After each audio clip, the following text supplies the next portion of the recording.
Olá, sempre com alegria, dando seguimento ao nosso estudo da Revista Espírita, esse trabalho extraordinário de Allan Kardec, ainda muito esquecido pelo movimento espírita, portanto, pelos espíritas. Feliz por vocês que têm nos acompanhado pelo Facebook, pelo YouTube, nesse estudo sequencial semanal da revista. Hoje, estudando o mês de fevereiro de 1862. Nesse mês que iremos estudar, Allan Kardec inseriu 12 artigos, itens na Revista Espírita e, novamente, assuntos muito ricos, muito produtivos do ponto de vista doutrinário e com a pedagogia de Kardec, realmente engrandece ainda mais. Teremos textos de Kardec e algumas comunicações espirituais belíssimas. Kardec começa com cumprimentos de Ano Novo. Ele vai agradecer as centenas de cartas que foram dirigidas a ele ou à sociedade parisiense pela passagem de Ano Novo. Então a gente percebe que era uma das grandes tarefas de Kardec, árdua, que tomava tempo. As cartas, recebia, determinada época, centenas de cartas por semana. E ele próprio, demonstrando este zelo, este cuidado, esta gratidão por todos aqueles que escreviam a ele, ele vai registrar aqui na revista e fazer um cumprimento coletivo a todos.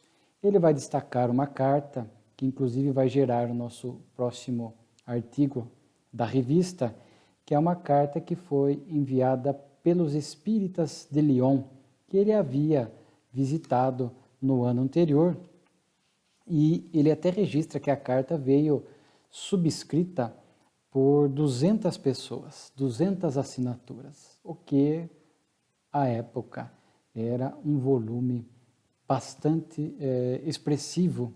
Então ele aproveita para agradecer e vai dizer aqui, não só nos dirigimos aos que nos escreveram pela passagem do Ano Novo, mas a todos a que, a cada momento, nos dão tocantes provas de seu reconhecimento pela felicidade e pelas consolações que encontram na doutrina e que nos relatam as suas penas e seus esforços para ajudar a sua propagação. Então, esse é um agradecimento coletivo de Allan Kardec. E ele vai registrar aquela carta de Lyon, e na carta, além dos cumprimentos, eles pedem alguns conselhos gerais que o nobre codificador pudesse dirigir a eles. E isto vai gerar aqui o próximo item, resposta à mensagem de Ano Novo dos espíritas lioneses. E Allan Kardec, nessa resposta, vai tocar em diversos pontos relevantes para o movimento espírita, para a gestão do movimento espírita e para nós, espíritas, individualmente. Veremos aqui alguns alertas de cunho doutrinário e moral. Kardec vai agradecer a carta e veja só, como nada passava despercebido pelas penas de Allan Kardec. Ele vai dizer que ficou muito feliz de ver naquelas assinaturas a representação de quase todos os grupos de Lyon, o que para ele significava uma harmonia reinante entre eles. Isto é muito importante. Conforme vários textos de Kardec já estudados por nós, ele insistia muito nessa tecla da convivência familiar, do respeito, da tolerância, desta harmonia entre os espíritas e entre os grupos espíritas, as sociedades espíritas, que hoje nós usamos a expressão casa espírita ou centro espírita. Notem que Kardec percebe que a carta representava essa união, porque quase todos os grupos ali estavam representados. Havia a assinatura de seus frequentadores, a demonstrar que havia uma boa união. Infelizmente, essa preocupação e esse alerta de Kardec ainda é muito atual, porque encontramos cidades ou regiões com cidades muito próximas que formam as chamadas regionais, nessas divisões que as federativas fazem em seus respectivos estados, às vezes encontramos essa falta de união. Como experiência pessoal, viajando já de algum tempo para a divulgação da doutrina, já tivemos em algumas cidades em que não há nenhuma harmonia ou pouca harmonia entre os grupos. Um exemplo que eu sempre cito, estive numa determinada cidade há muitos anos, a cidade na época devia ter uns 4 ou 5 centros espíritas, um deles me convidou, eu fui, fiz a palestra. Um dia após, eu recebi um convite de um outro centro espírita da mesma cidade para lá estar. E eu falei, mas acabei de estar aí, fiz palestra, vocês não estiveram lá? Não, não fomos convidados, nem sabíamos e tal, mas fica aqui o nosso convite. Ok, eu acabei de visitar a cidade, vamos aguardar um tempo mais oportuno. E no dia seguinte, um terceiro centro da mesma cidade me liga também fazendo contato para uma palestra e eu dei a mesma explicação.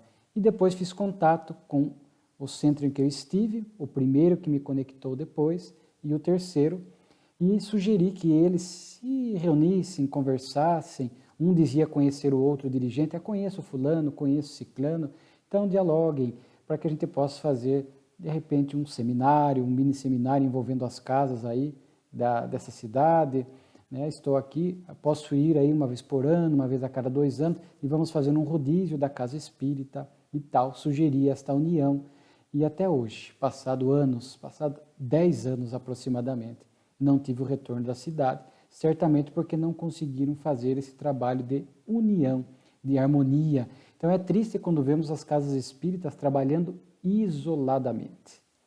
É importante esta aproximação para um trabalho mais amplo dentro da cidade, dentro da região.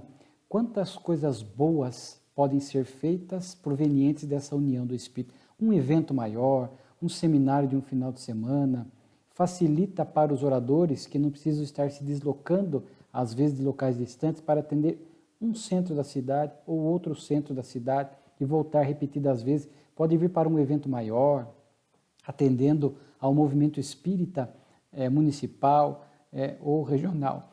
Nós sempre sugerimos que existem aqueles espíritas mais lúcidos, que tentam fazer essa aproximação. Às vezes não conseguem, mas é importante que insistam, que divulguem na casa espírita que estão ligados os eventos doutrinários das outras casas, que visite as outras casas espíritas num dia de evangelho e passe, ou num estudo, coloque-se lá como colaborador para fazer o evangelho, por exemplo, muitas casas mantêm o evangelho e passe, fomentando esta união, este trabalho conjunto. E eu sempre digo que quando há essa divisão, os dirigentes mais lúcidos se aproximem para um diálogo e um evento comum, um seminário, como dissemos, é muito propício para que juntos possam trabalhar por um evento, propiciando esta aproximação afetiva e doutrinária, que poderão render outros eventos no futuro. Então já vimos a preocupação de Kardec quanto a esta harmonia de um movimento espírita localizado, de uma cidade e de uma região. Se não há, importante que as diretivas estaduais, regionais, municipais identifiquem a causa, se esforcem para minimizar esses desencontros, essas distâncias que muitos espíritas criam, para que possam trabalhar conjuntamente. E isso certamente gera para a localidade uma maior facilidade de divulgação da doutrina espírita, poderão estar na rádio divulgando, promovendo feiras do livro e outras em conjunto com um alcance muito maior. E isso vem ao encontro da chamada divulgação mais célere e consciente da doutrina espírita. Kardec vai falar aqui, né? Ele diz assim: encaro como um grande favor do céu o ser testemunha do bem que ela já faz, a doutrina. Essa certeza, da qual diariamente recebo os mais tocantes testemunhos, me paga com usura todas as penas e fadigas. Só uma graça peço a Deus, de me dar força física para ir até o fim de minha tarefa. E Kardec vai realmente adoecer por conta da sua dedicação hercúlea à doutrina, aos diversos afazeres doutrinários, né? E vai usar a sua força física, colocá-la a todo vapor em prol da doutrina espírita, e a sua satisfação, a sua força, né? a sua gratidão vinha justamente por conta de todo o retorno que diariamente ele tinha de cartas, conversas, diálogos pessoais dessas pessoas que encontravam na doutrina um alento para as suas dores e uma força moral para continuarem, né?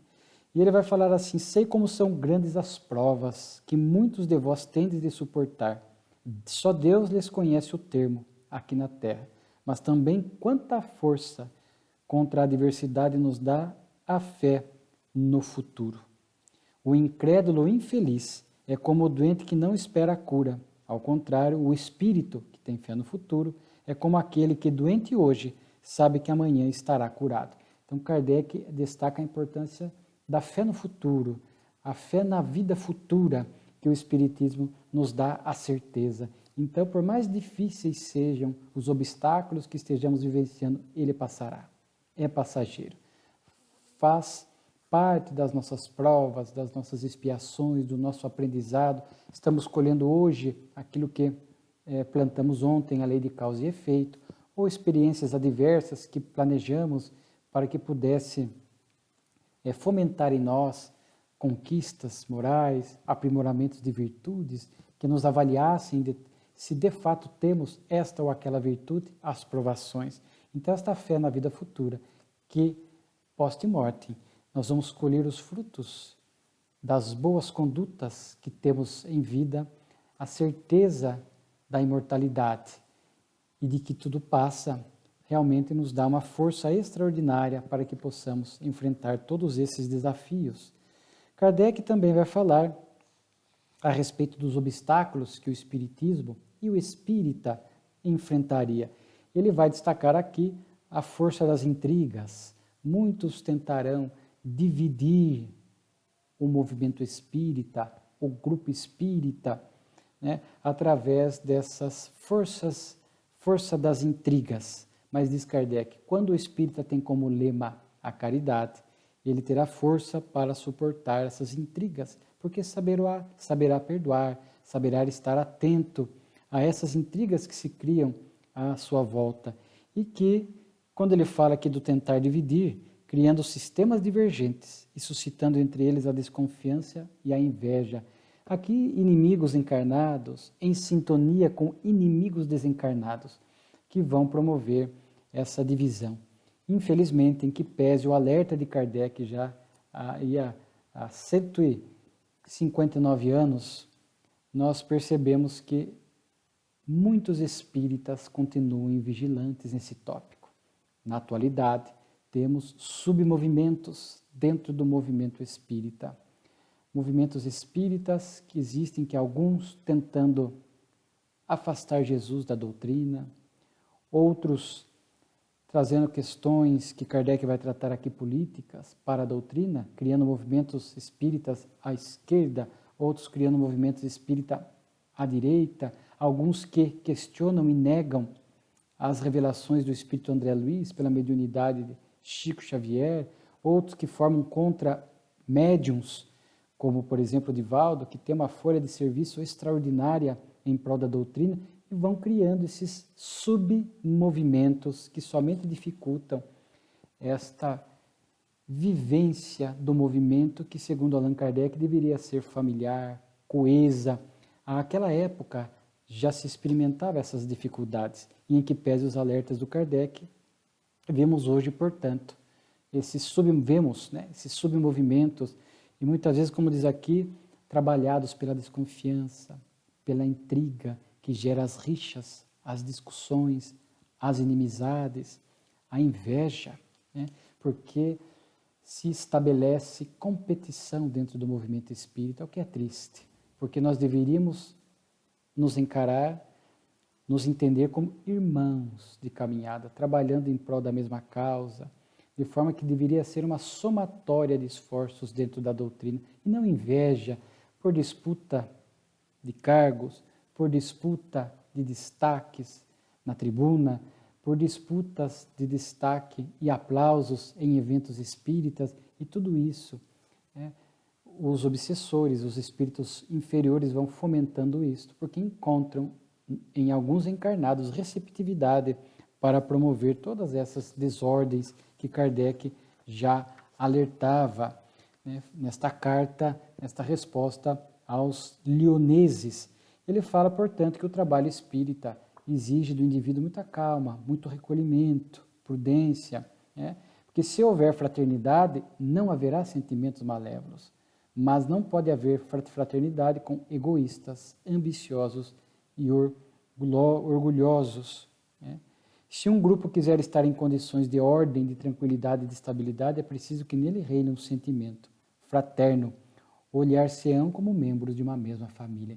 Então, é este cuidado que nós temos que ter, este esforço de nós sermos este trabalhador sereno, que estuda, que fomenta a tranquilidade, a união, a estabilidade, que é fraterno.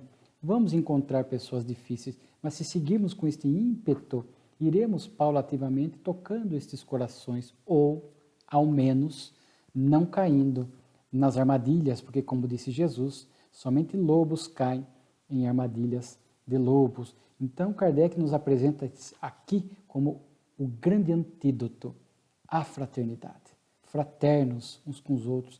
E esse assunto também vai ser tocado aqui ao longo do nosso estudo da revista do mês de fevereiro de 62. Reconhecereis o verdadeiro espírita pela caridade que pratica em pensamentos, palavras e atos. Kardec, sempre que podia, fazia questão de incutir na intimidade do espírita que ele se revela um bom espírita através da sua transformação moral. Ele diz assim ainda, devo ainda assinalar-vos outra tática dos adversários, encarnados e desencarnados, afastarem do verdadeiro objetivo da doutrina, que é o da moral. Este é o grande foco do Espiritismo, para a abordagem de questões que não são da nossa alçada. Também não vos deixei cair nesta dificuldade. Em vossas reuniões afastai cuidadosamente tudo quanto se refere à política e questões irritantes. Olha que lucidez de Kardec. Ainda hoje vemos questões políticas sendo trazidas para a casa espírita. Ainda hoje estamos colhendo cacos das dificuldades da eleição anterior, onde vimos uma parte dos espíritas criando rixas, rivalidades, ódios, animosidades alimentadas pelas redes sociais por conta de preferências políticas. E traziam para a intimidade da casa espírita, para os estudos, essas discussões políticas, e ainda trazem. Ano que vem, nós estamos gravando este estudo em 2021, mês de agosto. Ano que vem temos uma eleição que parece será turbulenta. De forma que nós fazemos este apelo a esta exortação do codificador, para que não possamos trazer para a casa espírita essas divergências políticas, que respeitemos a escolha do outro, se quer votar neste, se quer votar naquele, não ficarmos pedindo satisfação nas redes sociais, porque vemos pessoas que pedem satisfação a isso. Como é que um espírita pode votar neste candidato? Como é que um espírita pode ter escolhido este ou aquele candidato? Está trazendo para a doutrina questões políticas, que é da alçada da intimidade e da consciência de cada um. Não nos cabe fazer esta prestação, este pedido, este pleito de prestação de contas, e trazemos isso para o estudo, para as palestras, às vezes, invigilantes, gerando todo este clima de desarmonia. Trazemos questões irritantes. Trazemos questões, como diz Kardec, que não é da alçada da doutrina. Nós não precisamos, embora a doutrina tenha esta visão ampla da vida, nos permite entender as diversas situações e desafios, não significa que tudo tem que ser trazido para a discussão dentro da casa espírita. Não é da nossa alçada. Ele diz aqui de questões irritantes. Às vezes eu me lembro de que essas questões irritantes predispõem à animosidade, à divisão, tudo que os espíritos inimigos do bem e do Cristo querem. Por exemplo, Já vimos muitas discussões, às vezes em grupos de estudo, no passado, sobre questões de o espírita deve ser vegetariano, impondo questões irritantes, que se a gente traz para um grupo de estudo isso, existem aqueles que vão defender, aqueles que são contra, e isso é uma questão irritante, porque está na intimidade da consciência de cada um, alimentar-se ou não de carne bovina. Não, mas tem aquele texto de Emmanuel na obra Consolador, tem tal observação em O Livro dos Espíritos, mas é da consciência de cada um, fazendo as suas escolhas, seja no campo alimentar, no campo do comportamento. Não nos cabe trazer isso, porque sabemos que são questões que fomentam irritação e discórdia. Essa questão atual de hoje, da pandemia, da vacina, trazem para os estudos, mas o espírita deve tomar vacina? Não, é da consciência de cada um. Então vejam, trazer assuntos irritantes. Olha só, Kardec usou uma expressão forte, mas que ainda acontece e isso gera, às vezes perde-se todo o estudo, porque ficam essa discussão, um fala, outro defende seu ponto de vista e defende, às vezes em reuniões mediúnicas, fomentando animismo do médium. Já vi, presenciei algumas reuniões, uma reunião mediúnica em particular, mas algumas, onde surgem essas questões irritantes que não chegam a lugar algum e é da intimidade e da consciência de cada um.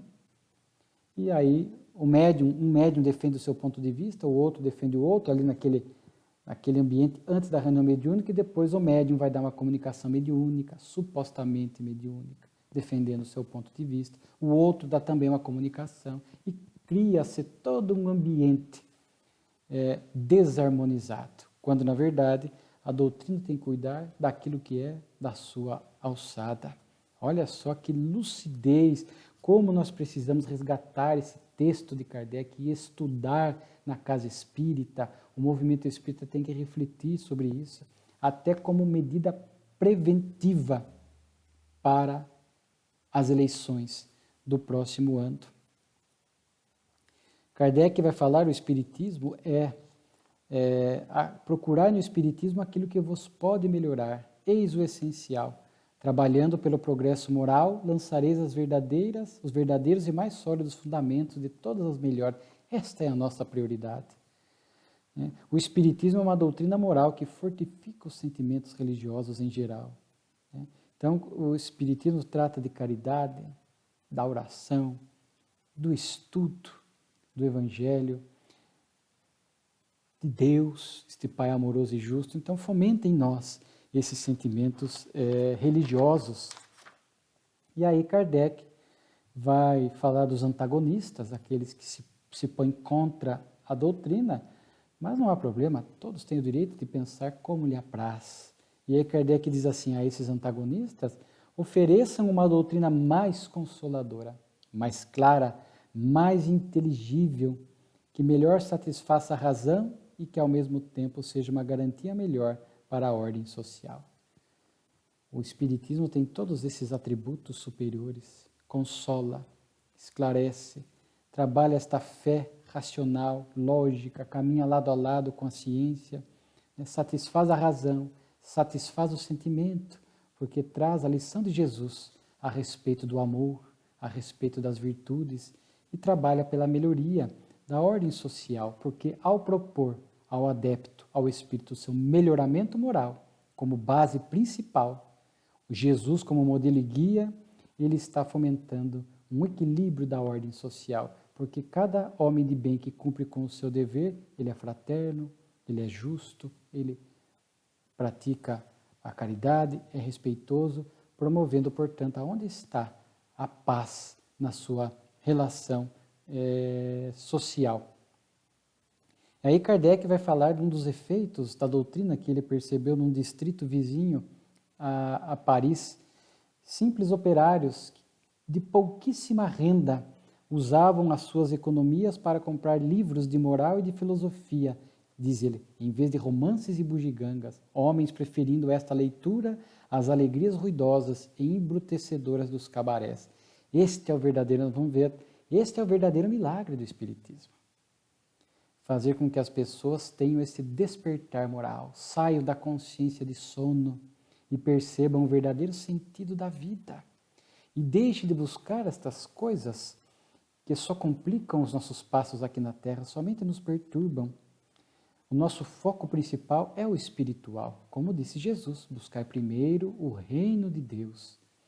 Portanto, a pessoa passa a ter outros ideais, outras metas, outro tipo de comportamento, o que não significa que não tenha momentos de entretenimento, de lazer, mais saudáveis, equilibrados. Não significa que o espírita não possa se divertir, sorrir, cantar, dançar, certamente poderá, mas dentro daqueles tipos de conduta saudáveis, fiéis ao bem, sem os vícios que agridem a nossa saúde, sem as perturbações que tanto aflige a mentalidade da humanidade na atualidade. Então ele fala dessa cidadezinha, Shawnee, né, onde o Espiritismo produziu isso.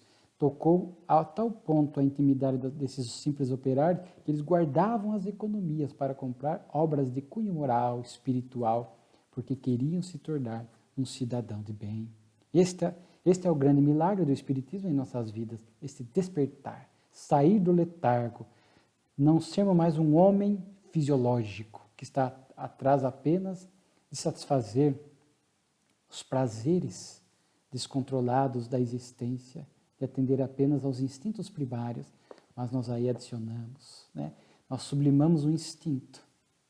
Nós vamos nos alimentar com equilíbrio, dormir o necessário. O instinto sexual exercido com sentimento, com respeito e com responsabilidade, mas adicionamos as metas espirituais da vida, o de servir, sempre fiel a Jesus. Que texto bonito de Kardec, esta carta aos Leoneses. E, seguindo esta linha de raciocínio, o próximo texto é: o Espiritismo é provado por milagres? É uma pergunta. Porque Kardec recebe a carta de um padre, que pergunta a ele o seguinte, né? Todos os homens que tiveram missões religiosas provaram a sua missão por milagres. Por quais milagres o Senhor prova a verdade do seu ensino? Ou seja, por quais milagres prova o Espiritismo? E aí Kardec, nós vamos dividir aqui em alguns itens, vai dar uma resposta extraordinária. Primeiro ponto: o Espiritismo não se apoia em nenhum fato miraculoso. O Espiritismo não precisa dos fenômenos para sobreviver, para existir. Os fenômenos que precisam do Espiritismo para se explicar. Como está em o Livro dos Espíritos, se não me falha, na parte final, após as perguntas, nas conclusões finais, a força do Espiritismo está na sua filosofia e não nos fenômenos. Os fenômenos despertaram a humanidade, é uma lei natural da vida. A manifestação dos espíritos, os fenômenos espirituais, despertaram a humanidade para a existência da nossa essência espiritual. Somos seres imortais. A existência dos espíritos à nossa volta, o intercâmbio, a reencarnação, enfim. Mas o Espiritismo não precisa se apoiar em fatos miraculosos. O Espiritismo não precisa estar produzindo a todo momento curas, materializações, transporte de objetos, fenômenos espirituais, para que ele demonstre a sua existência. Até porque vemos um fenômeno oposto. À medida que foi tocando a inteligência e o coração, esses fenômenos no movimento espírita vão diminuindo, que hoje são, não digo que não existam, mas são raros esses fenômenos. Porque o Espiritismo já passou pelo período dos fenômenos, da curiosidade, conforme Allan Kardec estuda em muitos textos, fazendo subdivisões, ora mais enxutas, 4 períodos, ora mais longas, em 6 períodos, mas falou dos períodos pelos quais passaria o Espiritismo. E o dos fenômenos teve a sua época. E agora nós estamos nesse período da renovação social, da ordem social. Então vemos que é raro encontrarmos hoje materialização, os fenômenos. O Espiritismo não precisa desses fatos, não está alicerçado. Então as pessoas acreditavam que o Espiritismo teria que estar alicerçado, porque tivemos Moisés produzindo os fenômenos, tivemos Jesus produzindo os fenômenos, e a doutrina não veio por uma pessoa, né? A doutrina veio através dos Espíritos. É a doutrina dos Espíritos, que Allan Kardec codificou o pensamento. E como era dos Espíritos, não estava centrado em uma pessoa, Kardec foi o codificador desses pensamentos, haveria a expansão da ideia espírita com velocidade, porque os espíritos se manifestavam nos 4 cantos do mundo. Então, e vejamos esse texto também de Kardec, extraordinário. E ele vai dizer o seguinte: Apolônio de Tiana, que era pagão, curava pelo toque, dava vista aos cegos, palavra aos mudos. Haverá os falsos profetas que farão prodígios. Então, o fato de alguém produzir fatos miraculosos, prodígios, não significa que ele esteja com a verdade ou sintonizado com os bons espíritos, porque os fenômenos espirituais podem ser produzidos por médiuns que não tenham moralidade, porque é um fenômeno que está alicerçado na capacidade do indivíduo de produzir, gerar o ectoplasma, por exemplo, nos fenômenos espirituais. Então já vem com um corpo físico adequado a determinadas manifestações ostensivas. Então o que Kardec está falando é que mesmo que se exigisse isso, o fato de alguém produzir prodígios, fatos miraculosos, não significa que ele está caminhando com a verdade, com o bem. Porque ele diz assim, os prodígios e os milagres não são o privilégio exclusivo da verdade, né? Então, aí ele vai dizer que essa questão dos milagres, para o Espiritismo, não existe nesta acepção da palavra. Leis divinas sendo derrogadas pelo próprio Criador, mas dentro de leis que nós desconhecemos. E ele tem uma frase muito bonita: dizemos que Deus é maior pela imutabilidade de suas leis do que as derrogando. Então, o fato das leis de Deus serem imutáveis é que demonstra a sua grandeza. Elas não precisam ser derrogadas para que ele, Deus, demonstre o seu poder. Ao prever leis justas, eternas, imutáveis, aí está a sua grandeza. E aí, Kardec vai dizer, mas se os prodígios, os fatos miraculosos, incompreendidos por muitos, podem ser produzidos por pessoas de má fé, pessoas que não estão compromissadas com o bem, como distinguir?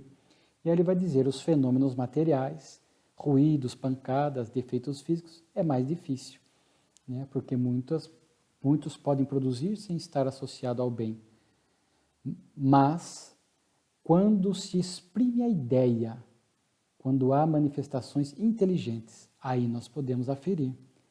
Quando os espíritos exprimem suas ideias através do médium, pela psicografia, pela psicofonia ou por outros meios, aí sim nós podemos aferir se aqueles ensinamentos, aqueles conselhos, aquelas ideias estão do lado do bem ou do lado das sombras, né? Então, Kardec faz essa observação. E ele diz o quanto a ideia espírita crescia entre as massas, né?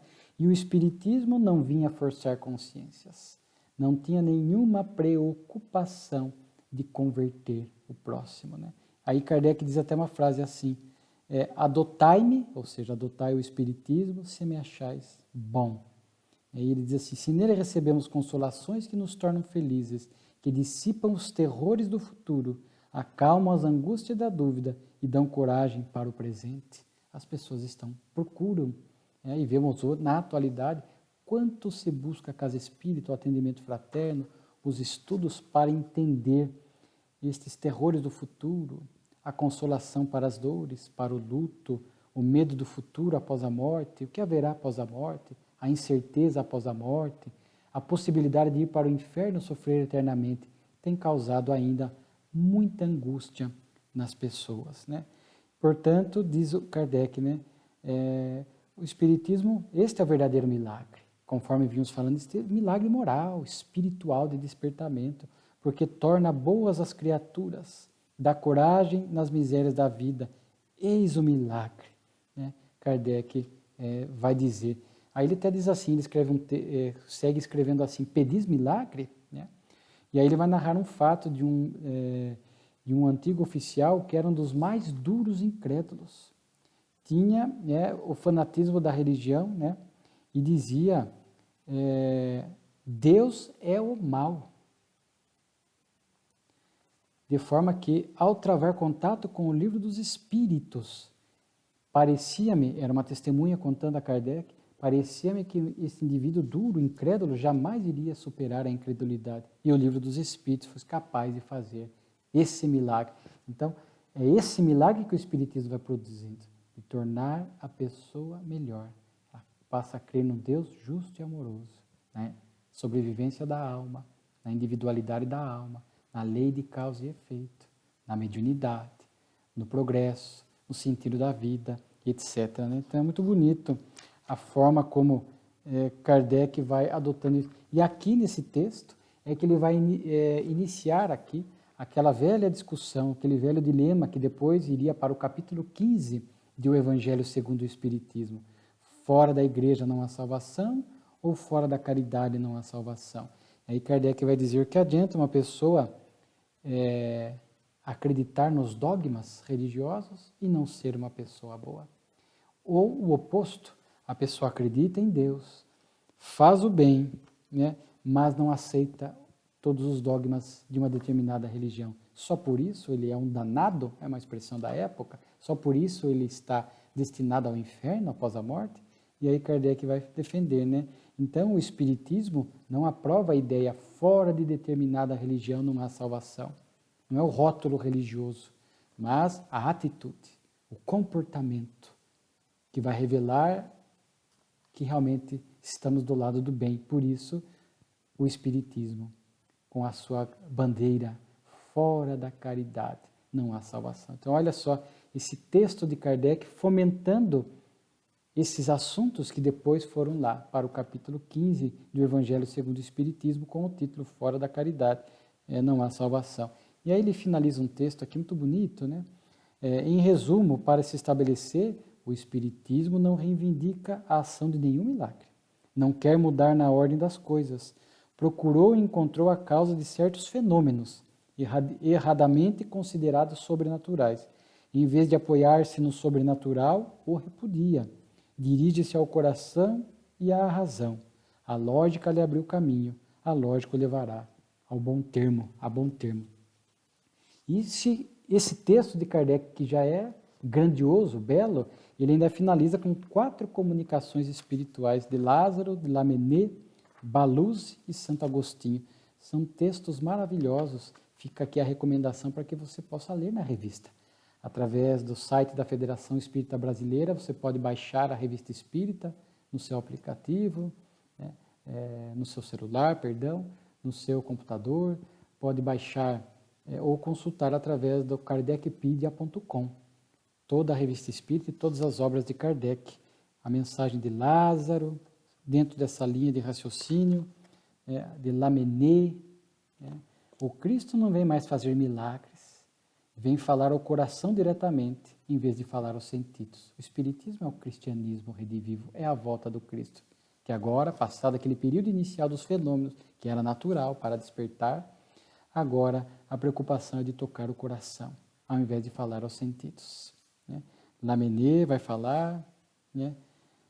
E Santo Agostinho também, a cruz do Cristo se esfarelava aos golpes do materialismo. A cruz aqui do Cristo é o ensino de Jesus, a simbologia do ensino, aos golpes do materialismo, da indiferença e do egoísmo. Ele é que se reergue bela e resplandecente, sustentada pelo Espiritismo. Então este é o grande milagre do Espiritismo, reviver as lições esquecidas de Jesus há mais de 2000 anos, nos chamando a um comportamento muito diferente do que a grande maioria tem vivenciado na atualidade. E sexismo, consumismo, né, individualismo, o Deus corpo, o Deus dinheiro, o Deus poder, o Deus sexo, e Jesus há 2000 anos nos chamando, fazendo os apelos ao coração, a uma conduta mais espiritual.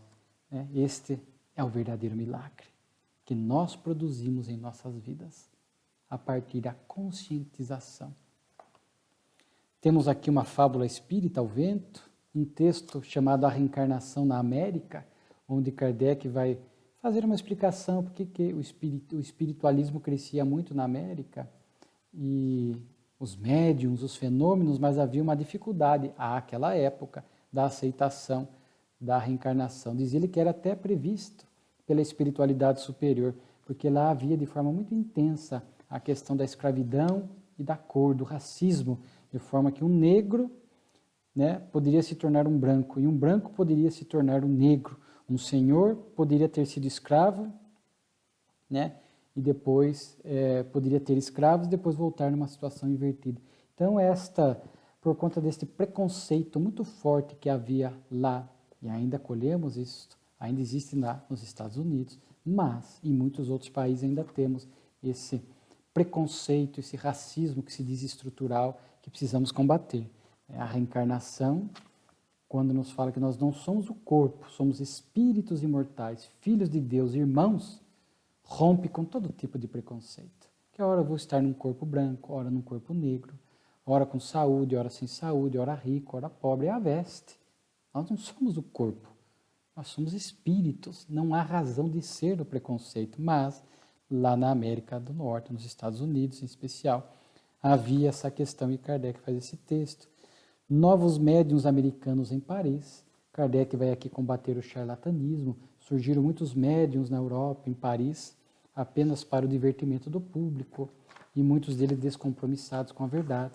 Então, poderia pensar-se se, conforme vimos, se o Espiritismo estivesse alicerçado nos fatos miraculosos, havia por parte dele o interesse de produzir fenômenos a todo custo, ainda que mediante fraude, para o convencimento do próximo. E não.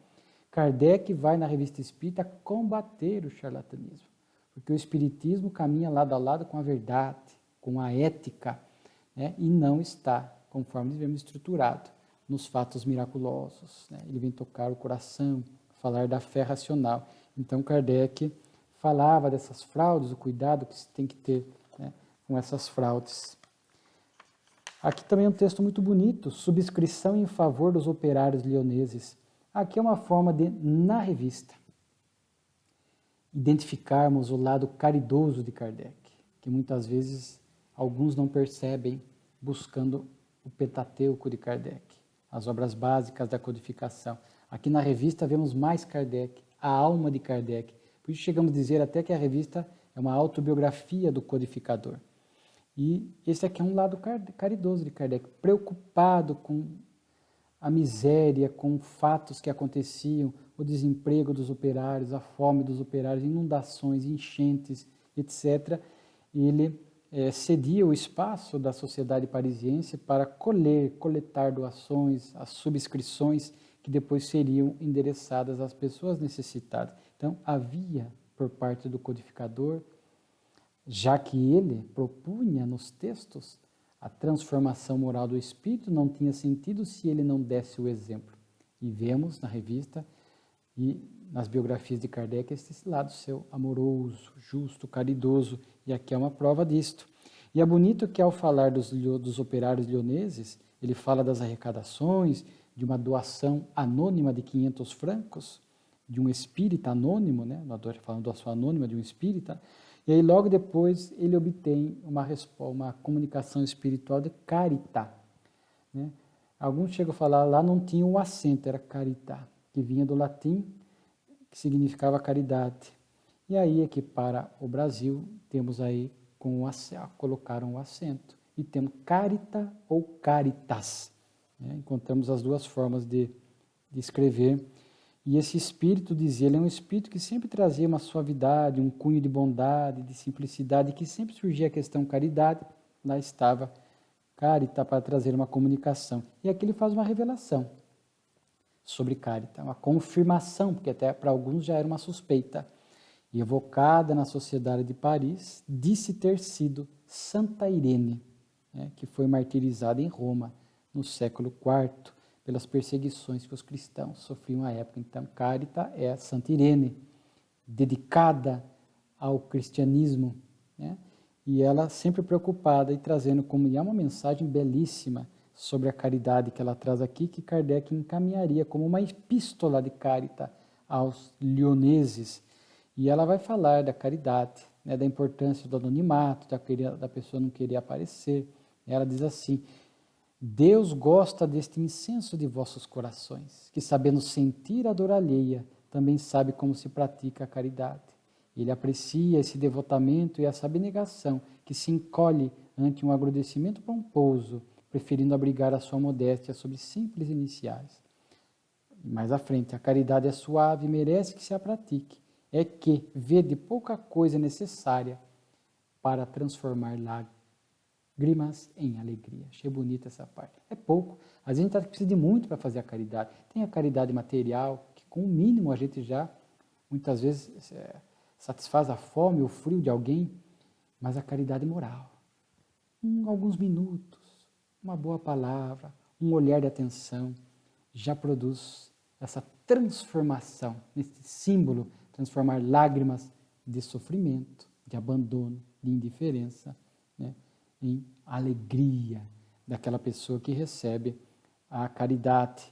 É importante. Então ela diz isto, né?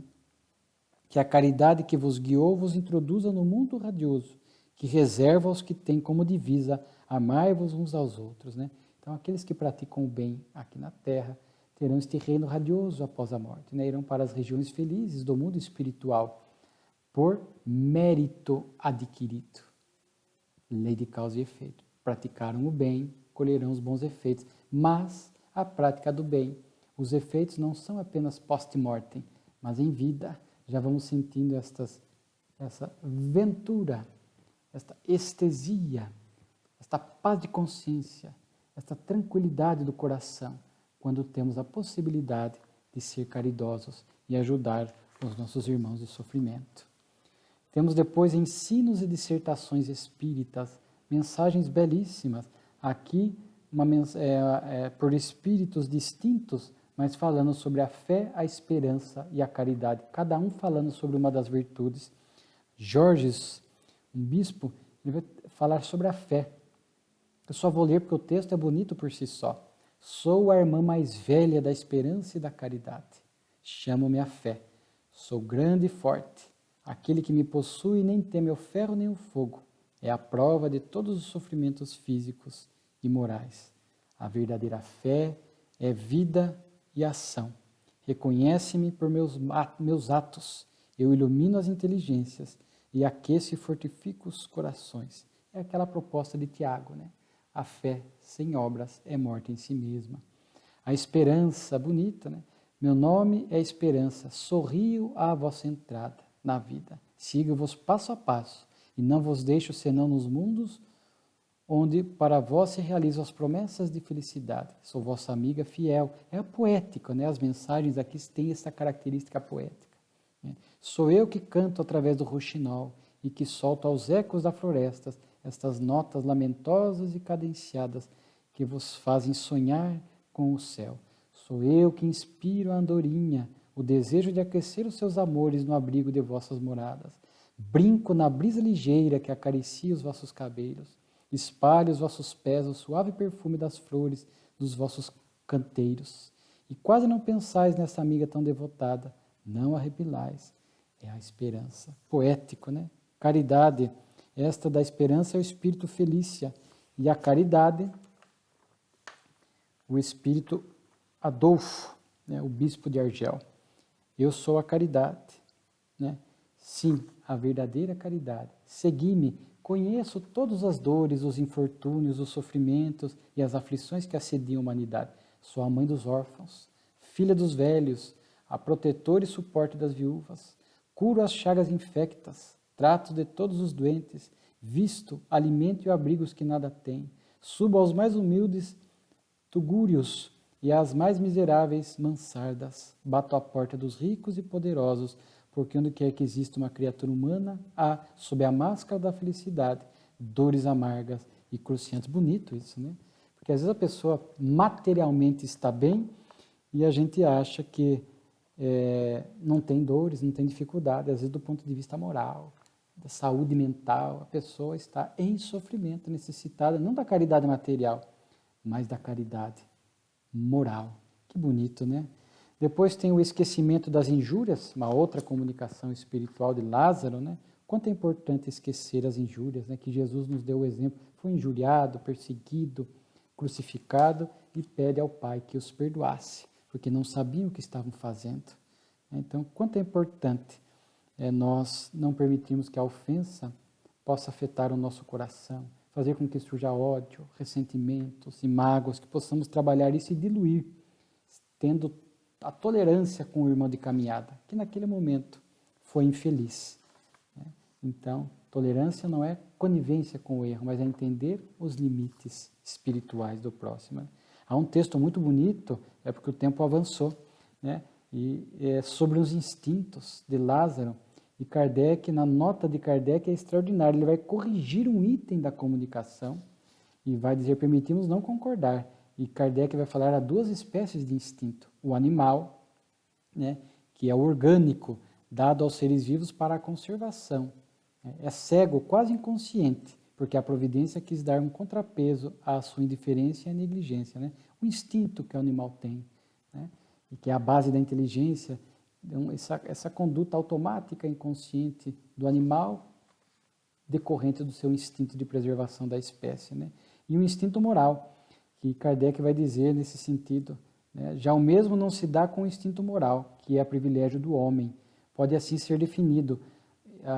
Lázaro vai falar dessa propensão inata para fazer o bem e o mal, o instinto moral. Agora, à luz da reencarnação, a gente sabe que aqueles que já têm este instinto moral, ou seja, a propensão natural a fazer o bem, são espíritos que conquistaram isso em vidas passadas.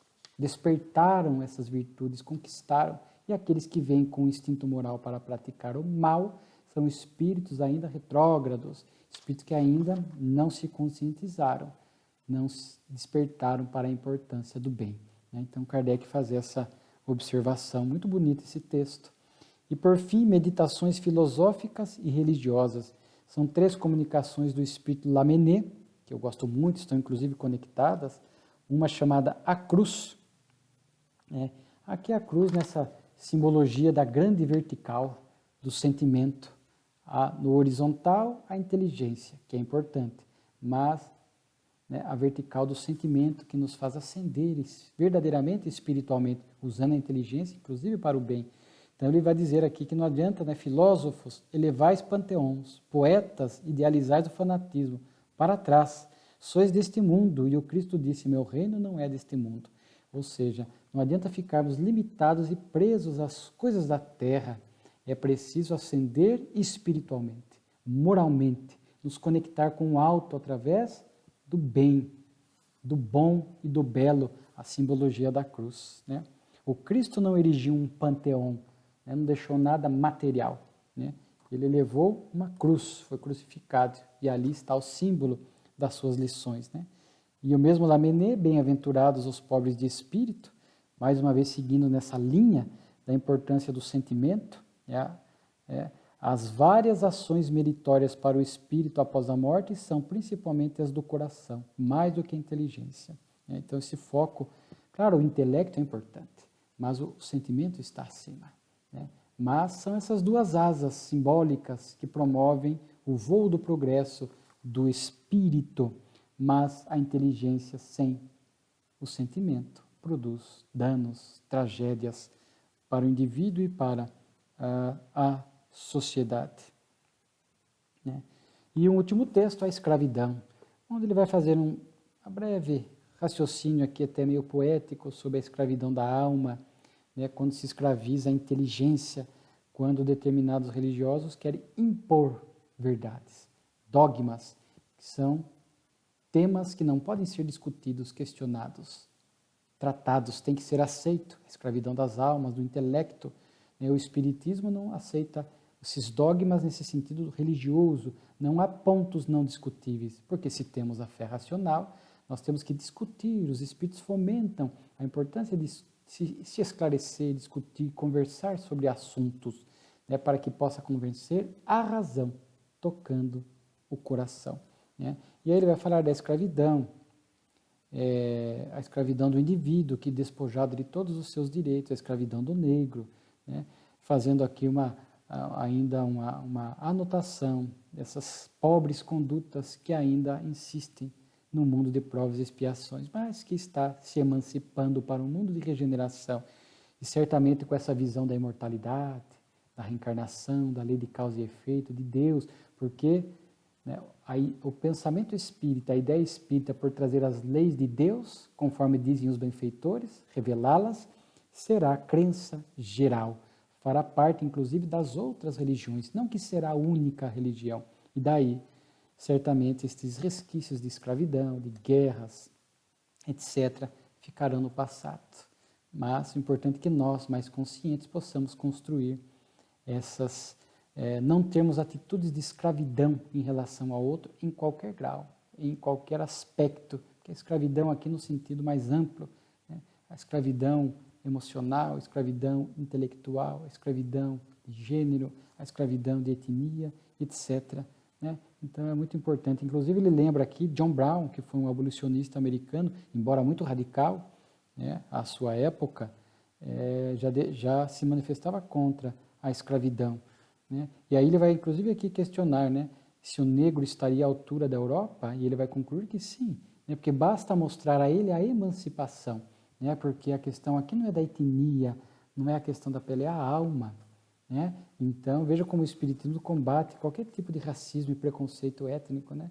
Porque naquela época há essa comparação dos negros da Europa, dos caucasianos da Europa, onde a ciência estava mais avançada.